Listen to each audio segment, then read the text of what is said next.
Hello friends, welcome to my channel. चलिए दोस्तों, आज मैं आप लोगों को बहुत ही इंटरेस्टिंग स्टोरी सुनाने वाली हूँ। तो बिना किसी देर के मैं स्टोरी शुरू करती हूँ। एक बालक था जो तेज़ी से दौड़ते हुए अपने घर की तरफ जा रहा था। उसके शीत दंश वाले पैर के अंगूठे से एक चुभन उसके पैर से ऊपर तक लहरा रही थी। उस स्त्री की गुहार उसके कानों में लगातार गूंज रही थी, सहायता करें, कृपया मेरी सहायता करें। वह बिना थमे अपने गांव की ओर सरपट भागता जा रहा था और उसके बाद सहसा ही एक विशालकाय बालों वाले व्यक्ति ने उसे प्रयास रहित एक ओर से खींच लिया था। अब वह हवा में झूल रहा था और अपने पैरों को धरती पर रखने को बेताब हो रहा था। वह बालक उस राक्षस की विभत्स हंसी सुन पा रहा था जो उसके साथ खेल रहा था। उसके बाद राक्षस ने अपने दूसरे हाथ से उसे चक्कर घिन्नी की तरह घुमा दिया और कसकर पकड़ लिया था। वह बालक स्तब्ध होकर निशब्द हो गया। उसने देखा कि शरीर तो बालों वाले राक्षस का था, लेकिन चेहरा उस सुंदर स्त्री का था जिसके पास से वह कुछ क्षण पहले ही भाग आया था।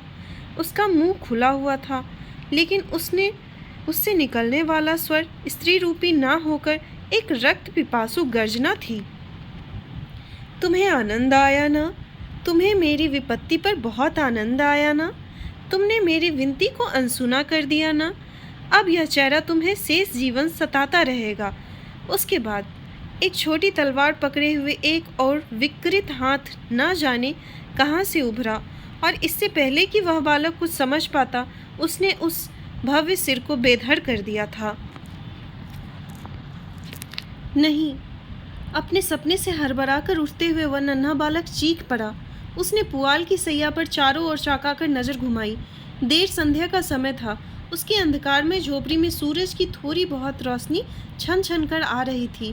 द्वार पर एक छोटी सी आग दम तोड़ रही थी। अचानक ही किसी के तेजी से अंदर आने पर वह दहक उठी।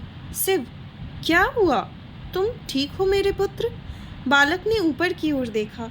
वह पूरी तरह से घबराया हुआ था। उसकी माँ ने उसे अपनी बाहों में ले लिया और उसके थके हुए सिर को अपने सीने से लगा लिया। उसके कानों में माँ की आरामदेह ममतामयी और सधी हुई आवाज़ आई, सब ठीक है मेरे बच्चे, मैं यही हूँ, मैं यही हूँ। बालक ने अनुभव किया कि जैसे ही उसकी आंखों में आंसू बहने लगे तो उसके शरीर का तनाव भी कम होने लगा था। क्या हुआ मेरे बच्चे? वही भयानक सपना? बालक ने अपना सिर हिलाया। आंसू और तेजी से बहने लगा। वह तुम्हारा दोस्त नहीं है। तुम क्या कर सकते थे पुत्र? वह तुमसे 3 गुना बड़ा था, एक बड़ा आदमी। बालक ने कुछ भी नहीं कहा, लेकिन उसका शरीर अकड़ गया। उसकी माँ उसके चेहरे पर लार से अपने हाथ फिराती हुई उसके आंसू पोंछती रही। तुम मारे भी जा सकते थे बालक।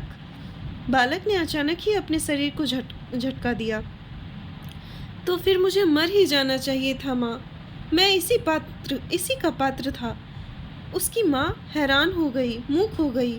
उसने कभी भी अपने माँ से इस तरह ऊंची आवाज़ में बात नहीं की थी, कभी भी नहीं। उसने जल्दी से इस विचार को झटक दिया और पुत्र का चेहरा सहलाने लगी। ऐसा दोबारा मत कहना शिव, यदि तुम जीवित नहीं रहोगे तो मेरा क्या होगा?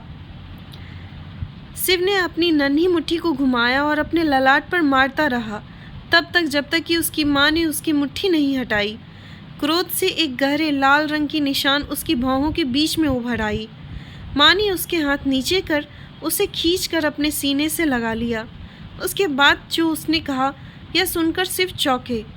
सुनो, सुनो मेरे बच्चे, तुमने ही बताया था कि उसने स्वयं को बचाने का प्रयत्न नहीं किया। वह उस व्यक्ति के पास रखे चाकू तक पहुंच सकती थी और उसे चोट पहुंचा सकती थी ना, है ना? पुत्र ने कुछ कहा नहीं। उसने सिर हिलाकर मात्र सहमति प्रकट की। क्या तुम जानते हो कि उसने ऐसा क्यों किया? बालक ने अपनी माता की ओर उत्सुकता से देखा। क्योंकि वह व्यवहारिक थी। वह जानती थी कि यदि संघर्ष करती तो संभवतः अपने प्राण गंवा बैठती। शिव अपनी माँ की ओर भाव शून्य होकर एकटक देखता रह गया। जान उसकी जोखिम में थी और फिर भी उसने वही किया जो उसे जीवित रहने के लिए करना था, प्रतिकार ना करना। उसकी आंखें एक पल के लिए भी अपनी माँ के मुख से नहीं हटी।